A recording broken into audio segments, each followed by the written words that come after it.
you wanted to go to Normandy again this year. Just step back at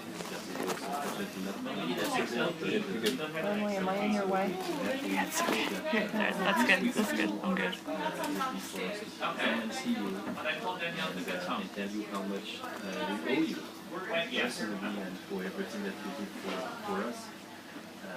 When you fought for the freedom of France, the freedom of Europe. You may be aware that on June 6th, so a few weeks ago, the French community in New York organized a very symbolic event on Liberty Island, because Liberty Island is the symbol of freedom and it's the symbol of the French-American friendship. So there were two giant French and US flags unfurled next to each other by French and American pupils from French schools of the greater New York area.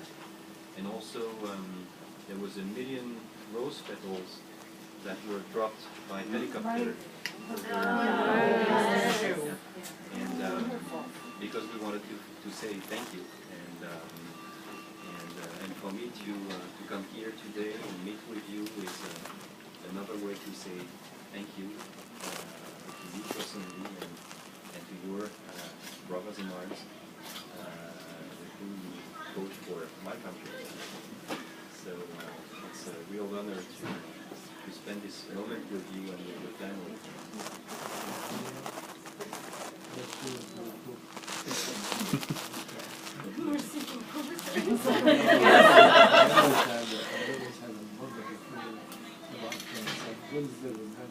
Yeah.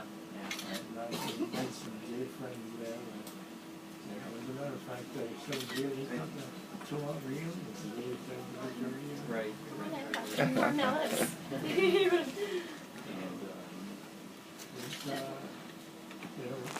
I think that this is an honor not only for myself, but for every Chiana that fought. That's a horrible thing. I know. Especially Normandy. Yeah. But I have the distinction of living in one town, liberating one town. I was the first one in Cali. In Cancun, yeah. Which is a beautiful city now, and very famous nowadays because one of the most famous French restaurants is now in Cancun. Want to go? The mood. Yeah, and so the place, this restaurant, Muscles. would probably not be there if you had not been there yourself 70 years ago. So hopefully sometime I can return and give me better. I'm sure make a trip back. That'd be wonderful. And we would love to welcome you again.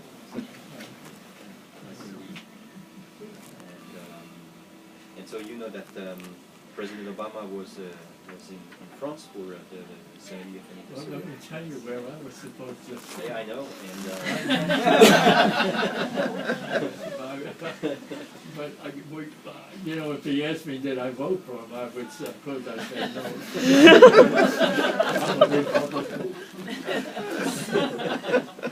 But it's from everything I heard, these were very powerful moments, very emotional moments that our presidents spent there together among World War II veterans, and for us it really means a lot for what was done by then. But what is always striking to me when I go back to France is that even young children in schools now, they know what happened. They know what we collectively owe you and your comrades. So it's always very very moving. 7, 8, 9-year-old children. I know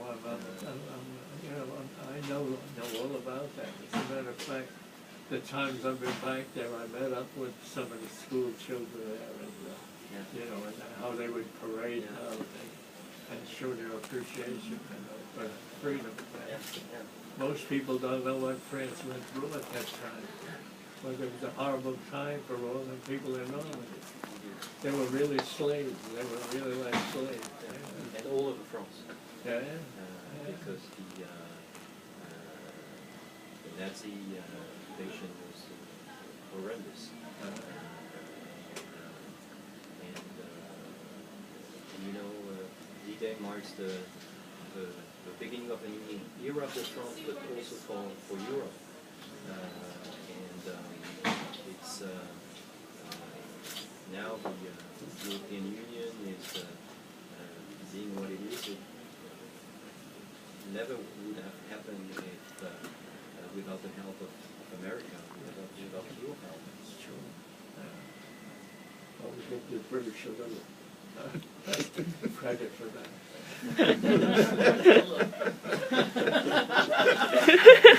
You've been very generous. Actually, there were times we were under Montgomery. You know, the 83rd Division was under Montgomery, and you know, he just was too cautious. You know what they would do? I think they took a break every 1 o'clock every day for tea.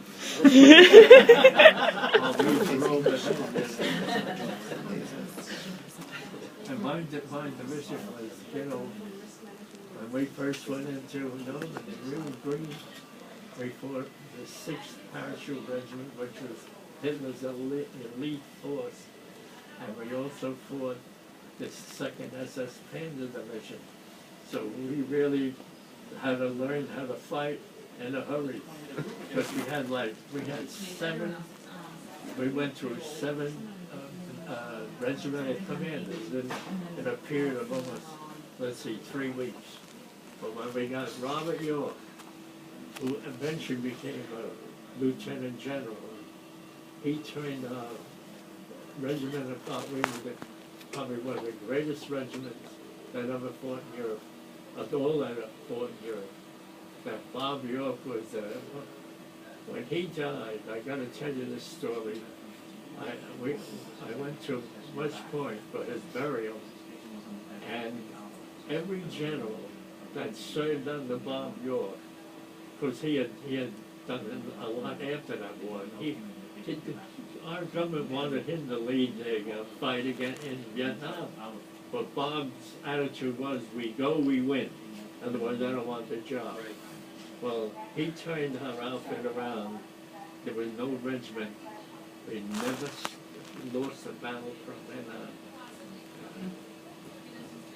And he looked after us. I had a lot to do with him because my job was I ran the observation post for the battalion. And whenever he would, attack, he'd be with me. And I'd always say, oh my God, here comes all the artillery. Because the Germans used to, they triangulate right on the radios. And we had a bunch of radios there. So he was a great man. But all them generals, when they got up, I guess what you call the army, and they said, he's the greatest combat leader ever in the United States Army. And he was a commanding officer. You got to give Bob a lot of credit. Otherwise, I probably wouldn't be receiving this award, or this honor, I should say. I'm talking too much. Must have got some extra blood in here. It was that oxygen level. I was born in Paris. I grew up in Paris. But my family is from the center of France. Not along the Loire, A little further south.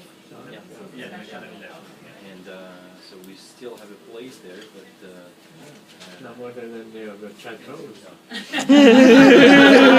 I wouldn't go that far. I wish. But yeah, it's.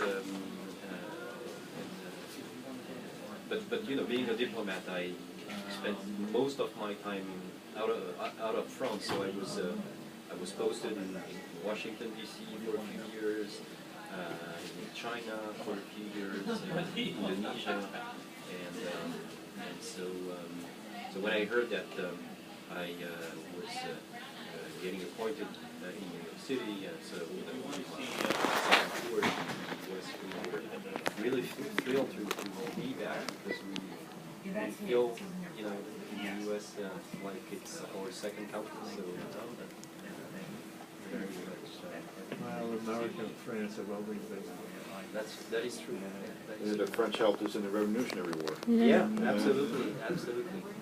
And next year, I'm sure you will hear about that because in France they have been rebuilding the frigate on which the Marquis de Lafayette embarked to come and help the Americans. And so this exact replica will cross the Atlantic next year, and it will go to Yorktown, Philadelphia, and it will be in New York on July the 4th. It's a beautiful ship. It's amazing. It's called like the original one, Bielen, in French. And you can look it up on the internet. You'll see beautiful pictures. And so we'll be there, and we'll celebrate French-American friendship also next year. Yeah, it was the French blockade down Yorktown that ended the war, basically. Yeah. So, and then you know, World War I. There's this famous story that French people know. The Marquis de Lafayette is buried in Paris, and when the first American troops arrived in 1917 in France, there was this American officer, Colonel Stanley, who went to the cemetery and to pay tribute to the Marquis de Lafayette, and he said, "Lafayette, here we are." Yes. And so this sentence is well known in France. Yeah. So I will now proceed with the formal ceremony, if you would allow me. So I will have to say a few words in French, if that is okay. Yes. Because it's the way it's the way we do it. You may know that the Legion of Honor is the most prestigious award in France. It was created by Napoleon Bonaparte in 1802 to reward extraordinary accomplishments for France, and I'm quoting the original words that the Emperor Napoleon used when he created the Legion of Honor. So now it's a personal decision by the President of the Republic of France to award the Legion of Honor. So it's a very sought after distinction, and so I'm very proud to bestow upon you today the Legion of Honor, Mr. Bielen, for everything that you did for our country.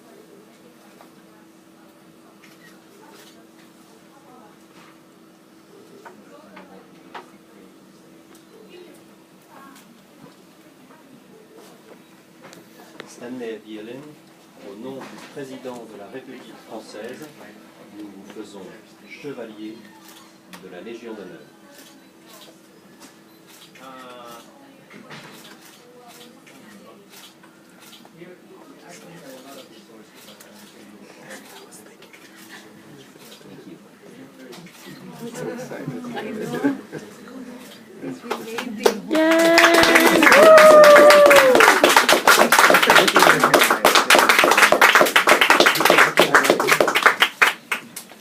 Congratulations.